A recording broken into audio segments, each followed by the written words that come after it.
Hello, the internet. It is Saturday, the 18th of January, 2025, and welcome back to the channel.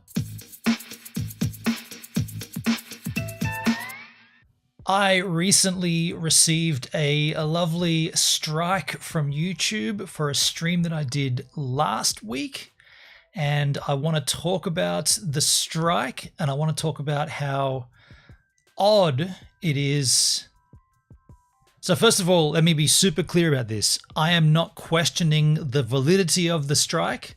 This is totally fine. I certainly did broadcast copyrighted material. I did a virtual vinyl stream playing a record in its entirety, and that is certainly something that does breach the guidelines from YouTube. So I certainly deserve the strike. But what I want to talk about on this stream is, how does this back end of YouTube work? Because that exact same live stream, I went ahead and uploaded as a VOD, and it didn't give me a strike. Now you might say, what the hell, dude? You risked 2 strikes to do that? No. So the first strike came out as a warning. So because I've got a clean channel, no strikes. When you do get a strike, you get a strike, but it doesn't go to your tally of 3. So for those that don't know, if you accumulate more than 3 strikes in a certain amount of time, you lose your channel. It's all over, right? It's done. So if you get 1 strike, normally you'd be playing quite careful with that. You'd be like, okay. However, there's a little bit of leniency, and they say your first strike isn't quite real. It's like a little warning strike. So next time you do the same thing, we'll give you your first real strike. So I got issued with a strike, but it's just a warning. So then I went and uploaded the exact VOD. So the rip of that stream, I uploaded it, and it didn't generate another strike. In fact, it generated your video is blocked in some territories. Now, so how this works, and I'm going to show you my back end. I'm going to show you my YouTube studio more effectively. How this works, YouTube automatically, through the content distribution systems that record companies, record labels, and independent artists, what they choose to use, this is all algorithmically matched to the YouTube servers. So YouTube effectively crawls or scrapes or scrubs, however you want to think of it. They scan all of the music that's ever been authorized to a label, a band, or an artist, and they add that to their, let's think of it like it's like a database that matches. It's matching content. It's searching and matching and looking and trying to find out.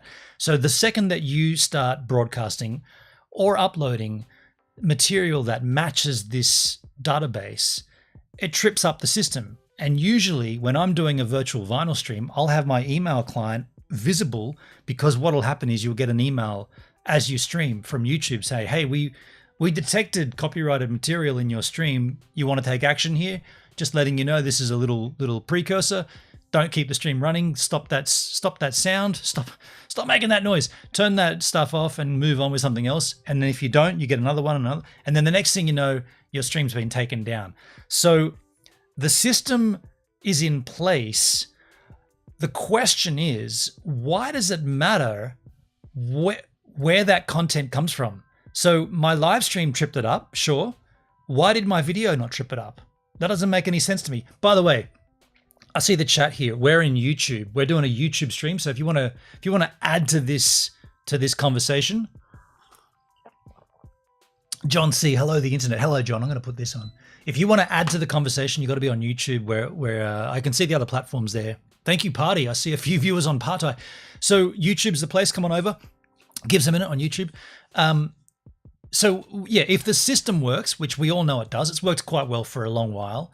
Why does it not work equally for each upload or for each distribution type? So why does a live stream? Am I to believe if I uploaded 100 shorts using this VOD clipped down to whatever the time requirements were, would it not trip the system out? Now I'm going to show you my YouTube studio just so that you guys know that I'm not making this up, right? So if we go over here, this is my studio. It's probably a bit too small. I'll make this larger so everyone can seize along. It's probably as large as it needs to go. Okay, that's even better. So here is my studio. Now, this is my current community guidelines strikes panel, if you like. And as you can see, there's a warning there. Yo, David, how you doing, man? How you doing, David? So if I go to that warning and click on it, it'll bring up this guideline strike, and it says, your content was removed due to our violation of our community guidelines. You've received a warning. You can take a policy training, which will remove the warning after 90 days, which I did do. But if you don't do that, and this happens again, if you violate this policy within 90 days of completing the policy training, you'll get a strike. So sorry, even with the training, you still cop the strike. So you don't want a second strike. So this occurred last week on January 12th, and it expires on April 12th. And the content here was my virtual vinyl number 17, Ween's Chocolate and Cheese 30th Anniversary edition. And what happened was I played the album, we talked about it, we engaged with it, and they did not like that because all of the songs, if you go take action here, all of the songs, oh, sorry, I'm not going to take action. I've already done the course. You'll see it in a second, but all of the songs on this piece of vinyl copped a copyright. I'm doing well. Thank you, David. Good to see, man. Good to see. So that is the warning. I want to leave that page. Go back to my dashboard. Benon, you're not the only one that some of your videos are blocked in some territories. John, I want to be clear. I'm not talking about just general blocking. What I'm talking about specifically today is why does one live stream flag not copyright?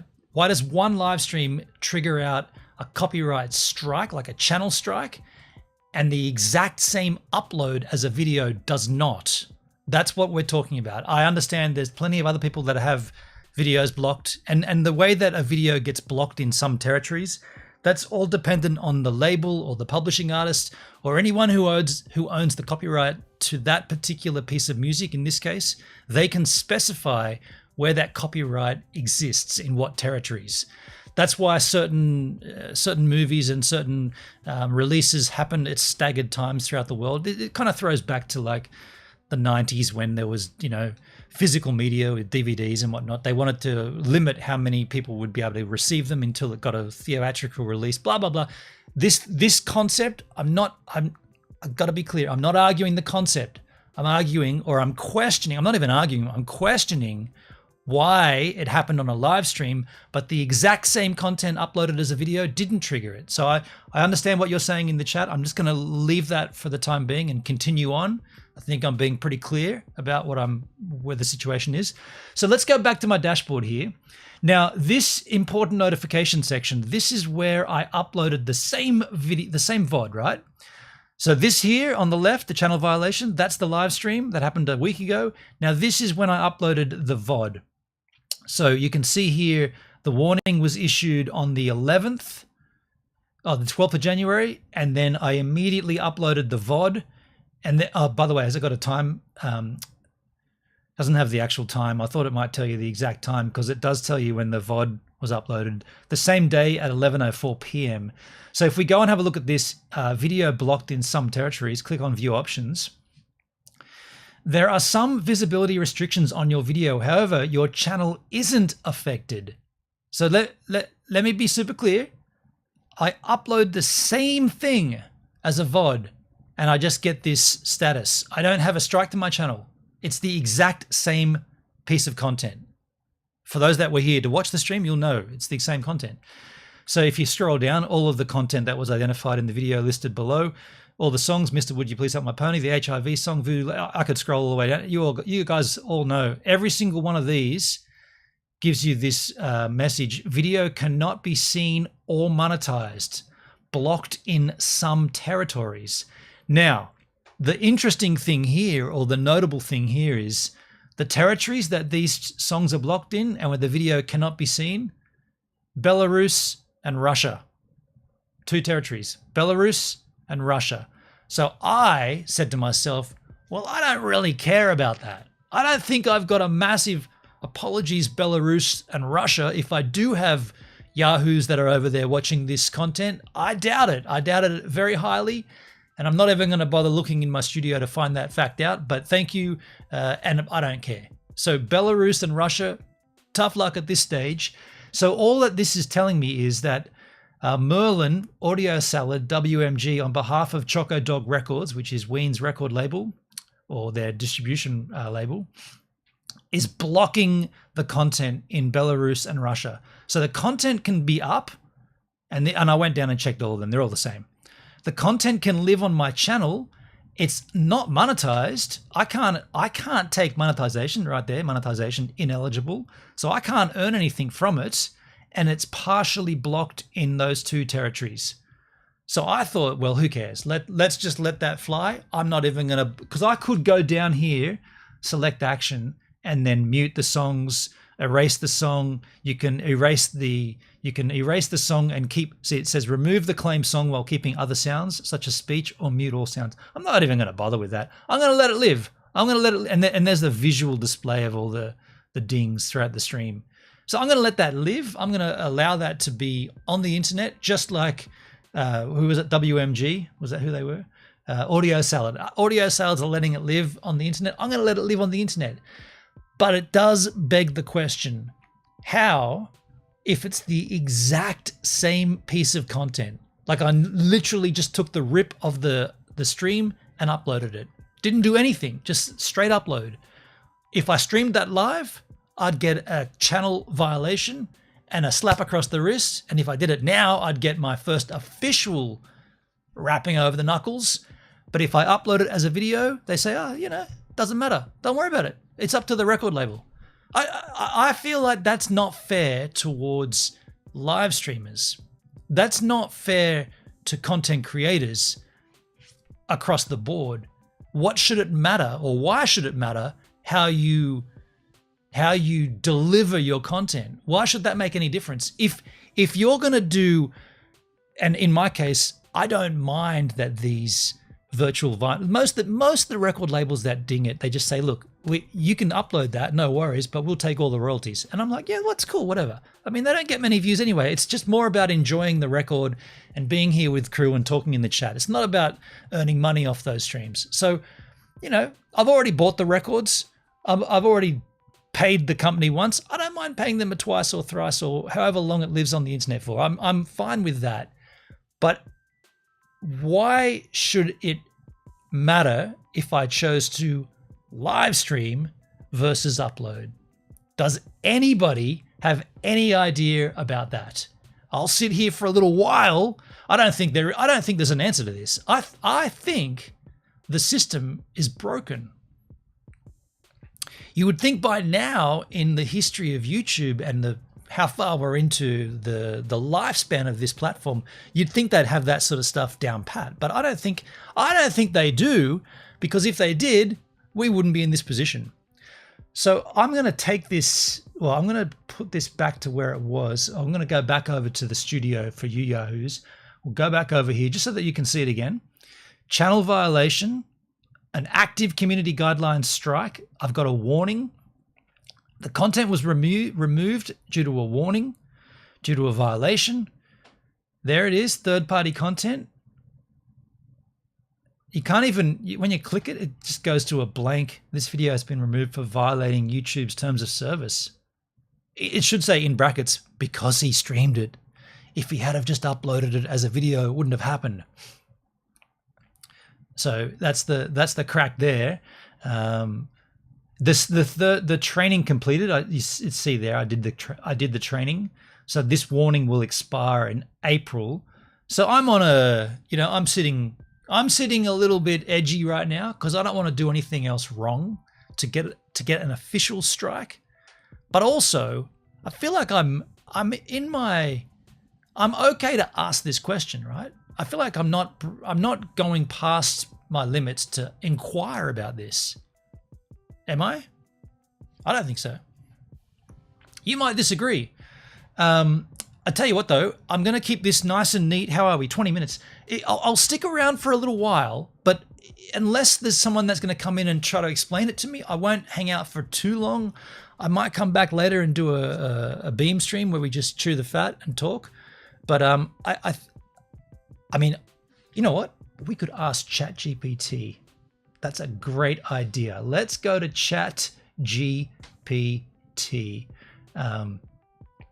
Let me go to ChatGPT. Make this larger. I'm going to ask it, why does my cat always sit on my laptop?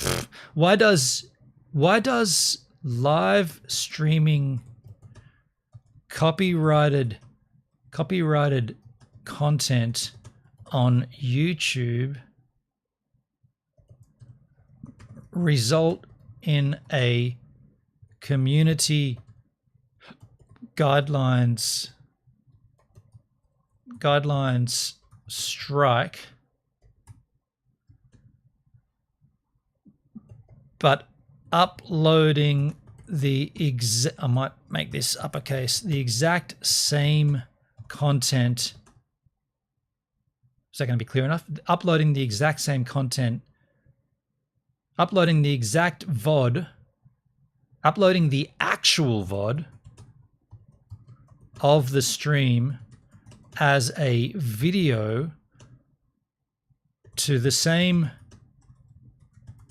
channel does not trigger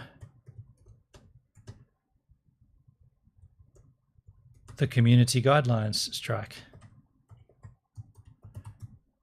What did it actually say? In my studio, it says it gives you a warning. Let me just see what that says again. John, I highly recommend YouTube's audio library. Their music is non-copyrighted. It's not very relevant at this stage, but thank you, John. Thank you. I understand that I uploaded content that's copyrighted. Thank you. It just says blocked in some territories.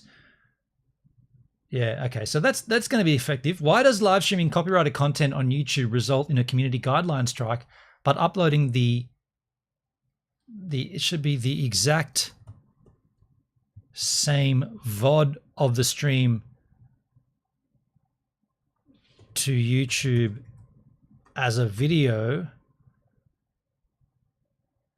to the same channel does not trigger the community guidelines strike? That's pretty clear. Why does live streaming copyrighted content on YouTube result in a community guidelines strike, but uploading the exact same VOD of the stream to YouTube as a video to the same channel does not trigger the community guidelines strike? Let's see what it's got to say.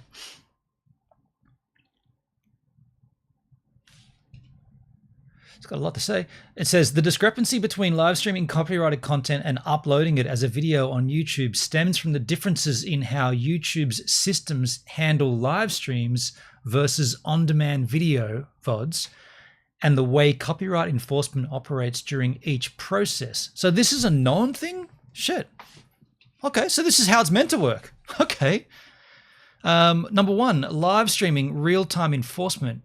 When live streaming, YouTube uses its content ID and live monitoring tools in real time to detect copyrighted content. Since live streams happen in real time, there's no opportunity for a manual review or adjustment before the content is broadcast. Makes sense. If copyrighted material is detected during the stream, YouTube often errs on the side of strict enforcement to prevent potential legal issues such as a community guideline strike.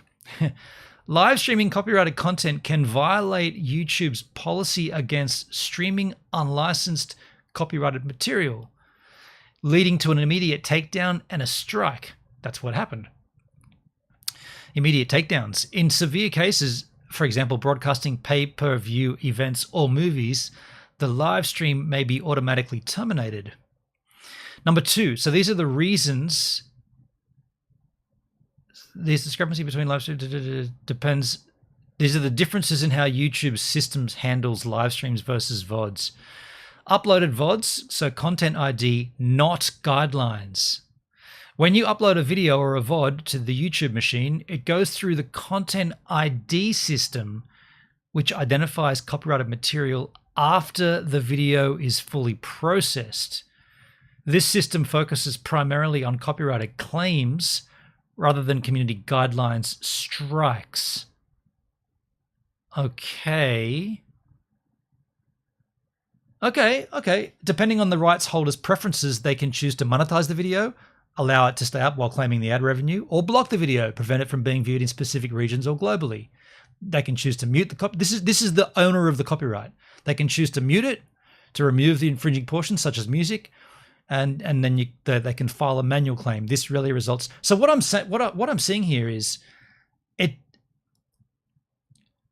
the VOD system. It says it clearly. The VOD system focuses primarily on copyright claims rather than community guidelines strikes. However, they're both of these. The channel violation is a community guidelines strike, and the blockage is based upon copyrighted material. So they're effectively the same thing.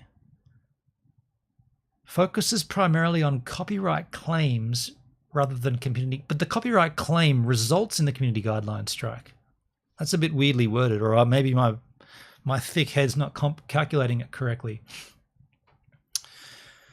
Since Content ID focuses on managing copyright disputes rather than punishing creators, okay, most VODs don't result in a community guidelines strike unless there's evidence of blatant infringement, piracy, or repeat violations. Interesting. I mean, you'd argue, one would say that I did repeat violate, right? If you look at the amount of songs that got dinged, it was all of them. That's the whole album plus the bonus disc. What a great bonus disc that was too. By the way, the 30th anniversary of Chocolate and Cheese. Wow, that's a great release. Yeah, interesting. So why is there a difference? This is what I want to know. Legal pressure on live streaming. So live streaming copyrighted content can result in a significant real-time harm. Okay, fair. Especially for events such as pay-per-view, sports, and concerts. YouTube applies a stricter set of rules for live streams to protect rights holders and itself from lawsuits or complaints. Okay. More control over VODs. Uploaded videos provide more flexibility for rights holders to decide how to handle the infringement. They can simply claim revenue or block the video without escalating to a strike. I don't know. I mean, it all sounds good, but once the video's finished live streaming, it becomes a VOD anyway. You know what I mean? Like, once you've finished your stream, you can actively have it on your channel as a VOD. So does that mean that it goes through that Content ID system again? And if it didn't flag it while it was being broadcast live, can it then flag it as the VOD as well? Shit. Immediate versus delayed enforcement. Live streams happen in real time, leaving no room for negotiation or moderation. With uploads, YouTube can take a more measured approach after processing. Well, if that's the message that they're saying, when you upload a VOD of a live stream, in this case, one that definitely did flag a guideline strike, and it gets to this has been blocked by the copyright owner, shouldn't that then retroactively remove this strike? If they're saying if they're saying that the policy with live feeds is immediate and enforceable on the fly because they've got to be more stringent, well then when it's found out that the same material that was, and maybe people don't upload their VODs like I do, but I'd say a fair few people do, when that VOD gets found out that it's not, when the copyright owner says, no, that's okay, we allow that, we'll just block it in Belarus and Russia, well then shouldn't that go back and remove that strike from my channel? Wouldn't you think? I mean, the systems are linked and it's just content matching. I mean, we know how it works. It matches Content ID. So there's two streams, there's two pieces of content that are pixel for pixel, the exact same thing for the entire duration, like an hour and 30 or whatever it is. That's interesting. Key takeaways. Live streaming copyrighted content is inherently riskier because of stricter enforcement policies for real-time events. Uploaded VODs allow for more leniency as rights holders often prefer to claim revenue rather than issue strikes, right? Repeated violations in either format can lead to more severe actions, including channel termination. So if you're streaming or uploading, always ensure you have proper licensing or use copyright-free material to avoid potential issues. So that begs the question, how do we word this then? If a VOD is found to include copyrighted material, yet the rights holder allows the material to stay online, shouldn't that remove... Wait, is it going to know that it's already been live streamed though? If a live stream that was found to include copyright material during the live broadcast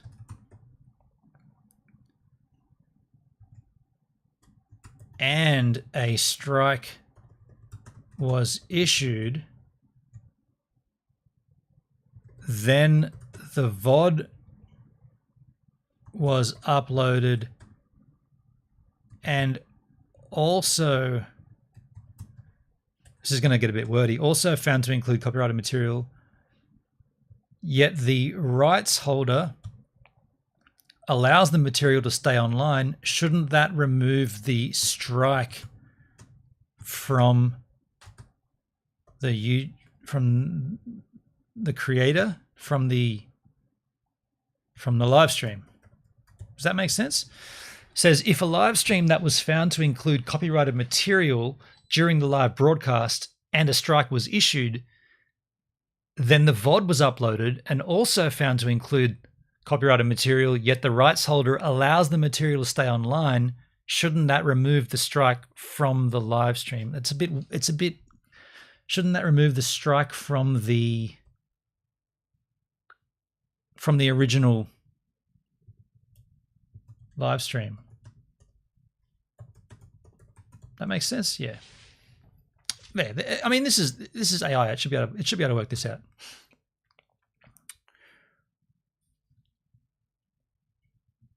Is it just repeating itself? This situation might seem contradictory, but it reflects how YouTube treats live streams and VODs as separate contexts, even if the content is identical. Oh, shit. So they got content matching, but they don't use it? Let's break it down and address why the strike likely remains and why YouTube doesn't retroactively remove it. Number one, live streams and VODs are handled differently. We've just seen all that. Live stream enforcement, live stream monitoring, yep. VOD enforcement versus content ID, we've seen all that. So why the strike is not removed? The strike issued during the live stream reflects a policy violation. For example, streaming unlicensed copyrighted content, not just the copyright claim. This is now getting super nitty-gritty because it's only unlicensed copyrighted content when the copyright holder steps in and goes, hold on a second, you're broadcasting my material. That's when YouTube knows that it's copyrighted, when they step in and go, oh, dudes, what are you doing? That's mine. But then if they say, but it's okay. We'll how big's your channel? 1 million subs, and how much ad revenue are we going to get from that? Yeah, leave it up, man. We'll just take all the ad revenue. So that's when YouTube should go, okay, yeah, well, you don't deserve a strike for that because you're helping the copyright holder. YouTube sees these as distinct processes. That's not the strike reason. The strike was issued because you broadcast copyrighted material live, which is often considered more serious than uploading a video. Something needs to change there. It's no more serious, but I guess we've discussed it. But real-time dissemination possesses a higher risk of immediate harm to rights holders. Stealing viewers from official live. Yeah, okay. So in my case, I'm broadcasting a piece of vinyl played live, whereas I'm not rebroadcasting like a sport game or something, a sporting game. Rights holders post-stream decision. The rights holder allowing the VOD to remain doesn't negate the fact that the live stream violated YouTube's policies at the time it was broadcast. See, I'd question that, and I'd say it only violates the policy when the rights holder steps in and goes, bing, that's ours. Or no, YouTube does that on their behalf. Oh, this is more interesting because I got that wrong. It doesn't, because of content ID matching, YouTube steps in and goes, we've seen a potential match here. And that's when an email triggers to the rights holder that says, looks like this dude's broadcasting your material. We've issued him a strike. Now it's over to you to take over. What do you want to do? YouTube's strike system operates independently from content ID decisions. Huh? That's exactly the opposite of what I just said. So I got that all wrong? What am I missing here? What part am I missing? The rights holder allowing the VOD to remain doesn't negate the fact that the live stream violated YouTube's policy. Okay, so the policy is you can't broadcast copyrighted material. I'm asking the question, when does it become copyrighted? When the copyright holder realizes or when a content ID system matches it? It's saying here the strike system operates independently from the matching system. That doesn't make sense. At some point in the system, YouTube has to match the content, right? Am I not getting that? Am I missing? I don't think I'm getting that wrong. I think I'm getting that right. So why are the systems not retrospective? And this means why can't they go back in time and reverse the strike? Because they're big fat bullies. YouTube, that's not what it says. YouTube's live enforcement system and its content ID system operate separately for practical and legal reasons. Okay. The different objectives. The strike serves as a deterrent for violating community guidelines during a broadcast, while the VOD decision reflects the rights holder's choice on how to handle the content post-broadcast. So in effect, during a live stream, YouTube are acting like they own the copyright for you. They've stepped in with their big stick, their big fat ruler, and they're waving it around saying, we'll work out what goes on here to protect you. We'll do this to protect the rights holder. The rights holder could just come in and go, what are you doing? You guys are waving that big stick around. Put that stick down. But YouTube say, no, the stick stays. We're still going to stick it. We're going to stick this. No retroactive reconciliation. YouTube doesn't retroactively adjust live stream enforcement outcomes based on post-stream rights holders' decisions, as this could undermine the purpose of strict live monitoring and enforcement. But who are they answering to? The purpose of strict live monitoring and enforcement. Who's enforcing it with them? That's their own rules. Why are they being so strict? It's their own decision. It's their own policy. The copyright holders have, in this case, the copyright owners have said that stuff can stay up, just not in Russia and Belarus. So why? Who's YouTube answering to on a higher level that outweighs that? The owner of the copyright would be the one to have all the say, I'd say. Wouldn't you say? Who would say? I just said. Can you appeal this? Yeah, and who would you appeal to? If you believe the strike is unfair because the rights holder later allowed the VOD, you can appeal the strike. However, the success of your appeal depends on the following. Clear explanation. Provide evidence that the rights holder has no objection to the content being on YouTube. A response from the rights holder. If they explicitly state they are fine with both the VOD and the live stream, YouTube might reconsider. Well, isn't that nice, YouTube? Finally, a little bit of clarity. If everybody gets along, if we all come together and have a big hug, YouTube might reconsider. They might not. They probably won't, more than likely. I mean, for a channel like me, they'd be like, what are you even bothering with this shit for? You've got 17 views on that VOD, you idiot. That wouldn't do anything for me. Keep in mind that YouTube is unlikely to reverse the strike if it determines the live stream violated its community guidelines, regardless of the rights holder's later decision. And this is where we keep entering into this weird loop. The community guidelines are there to protect the rights holder. The rights holder goes, dudes, it's fine. No worries, let it roll. The YouTube goes, no, we're here to protect you. No, but they're like, yeah, but we don't want it. We're good. No, we're here to protect you. Do you not hear? We're here to protect you guys. No, but we don't mind that content. No, we're here to protect you. Shut up. We're protecting you. It's for your own good. Key takeaways. The strike reflects a policy violation during the live stream, not just the rights holder's stance. like I said, the policy only exists because of the rights holders. The rights holders' decision to allow the VOD doesn't retroactively change the policy. Breach, understood. Silly as that sounds, it's a never-ending cycle loop. You can appeal the strike, but success depends on convincing YouTube the rights holder explicitly permits both the live stream and the VOD. To avoid future strikes, consider securing explicit permission or using copyright-free material before streaming.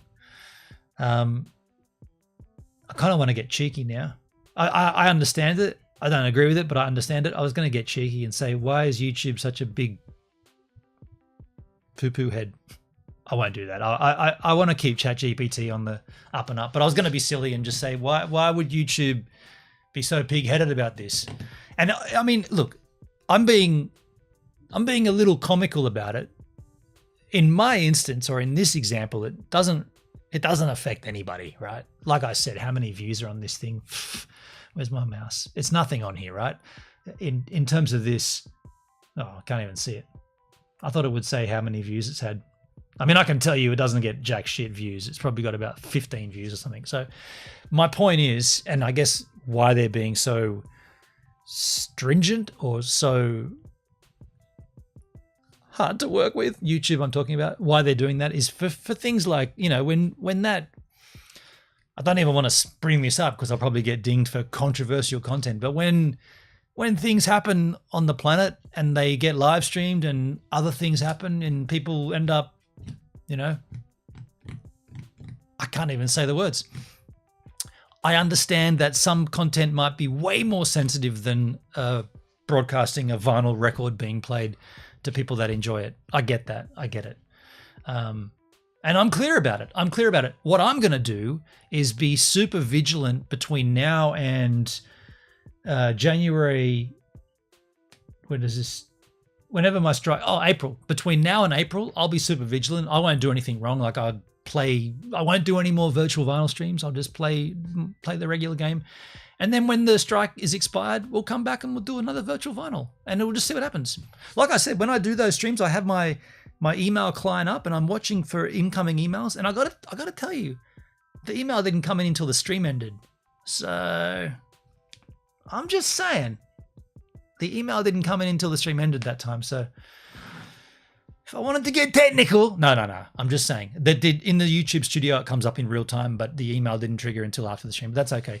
Hey guys, thanks for being here. If you've enjoyed the content, like the channel, share the content, subscribe to the channel. And if you've ever had a copyright a string of copyrights dinged, what am I trying to say here? If you've been in this situation, just know that I understand and YouTube doesn't care. Yo, John, I thought the vinyl discs are discontinued by then. Maybe they are, maybe they're not. I'm not too sure what you mean by discontinued. Either way, folks, thanks for being here. I'll see you a little while on beamstream.gg. I'll be there in about half a.